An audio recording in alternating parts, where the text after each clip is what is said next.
Hey everyone, I'm Jen Mayer, and I'm here with our midweek moment or small group extra, depending on when you're watching it. This week we heard John the Baptist talking about repenting in preparation for Christ, and Father Mike and Father Greg both talked about that in their message that um, one, there'll be an opportunity for reconciliation, and two, it's one of the better ways of getting ourselves reset and really prepared for Christmas.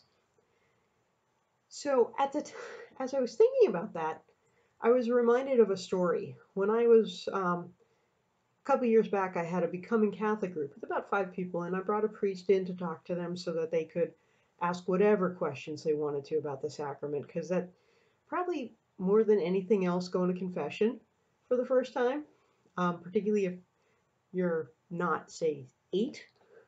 So if you're 20 or 40 or 60 or even 80, that's intimidating. And I had a guy, he was, married, had kids, so kind of young adult to middle age-ish. And he said, "Do people actually go?" And the priest who was helping teach this session was a little taken aback because here's confession on a regular basis. And so he was like, most assuredly people go.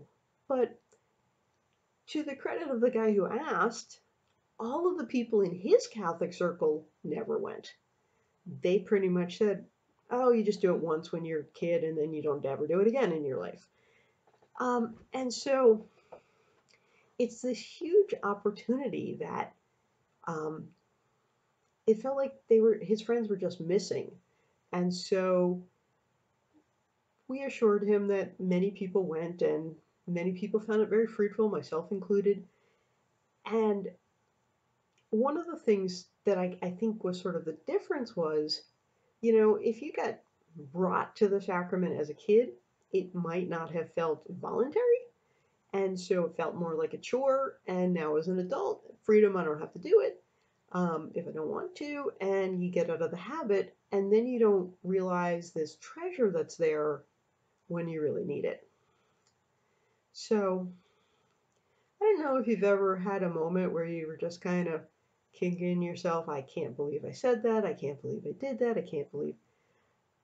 Could you imagine sort of that notion that, wow, if I could just erase that like 5 minutes of my life and not have said that thing, not have, wouldn't that be great? Or better yet, what if the people said to you, it's okay. That's not at you at your core. You were having a moment and I'm okay with forgiving you. That would be great, right? The same thing happens in confession. Um, so I think the people that go back because they have a sense that when they go there, they feel a weight lifted off their shoulders, certainty of God's love, and it just resets them. And I think the people who don't go often feel it of a chore and something that they're made to do. And so, to me, what I wanted to do with our time today was just to talk about ways that we could move our perception of the sacrament from maybe a chore to something that might be worth our time. And for me, what distinguishes my experiences of confession between the ones that feel more rote and the ones that really seem to like do something for my soul has a lot to do with my preparation. Um, so if I have gotten online because I saw other people online and I have, 4 people from the end of the line to the front of the line to figure out what I might need to deal with in the next, for the past month, 2 months, 4 months, 6 months, whatever, that's not really fruitful. I mean, I don't mean to say that God's grace isn't there. It's that I don't think I can fully access it because I don't think that I've prepared well. Um, so instead, what I found really good is if I spent some time thinking through some questions. Father Mike and Father Greg talked about a great one.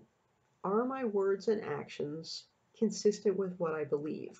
That is, do I live the life I intend to be living? As a Christian, as a decent human being, how am I doing?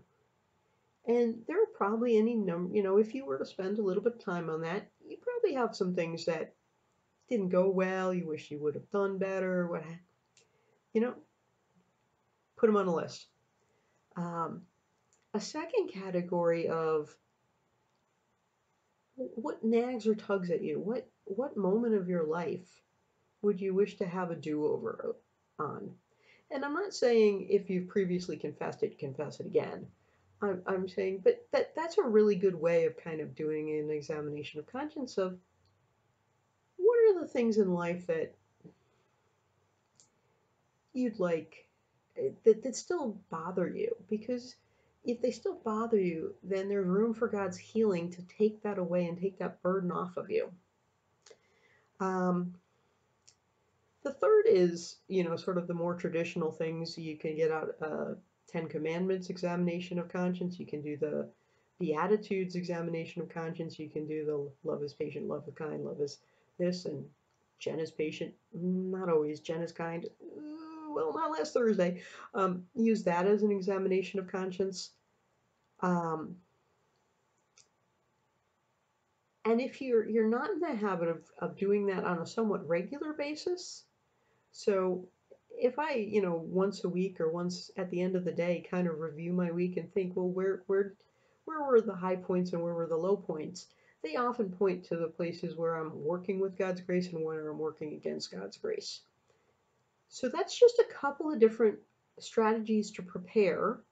I would make the practical advice of write it down somewhere so that you've done this ahead of time and you're not going, oh, I could really use one more person in line. I need a little bit more time to think about this. Maybe sit in, prepare at home, bring the list, sit in church, ask God if there's anything else that maybe you need to still see, and then go and celebrate the sacrament. Steps are easy. You're going to bless me, Father, for I've sinned. It's been so long. These are my sins. He's going to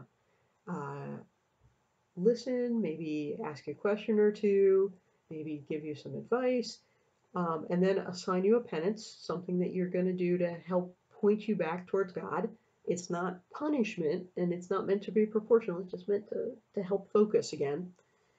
Then he's going to ask you to say an act of contrition, print it on a piece of paper. You can put it on an app. You can make your own up, which is my preferred option. And then Father will offer you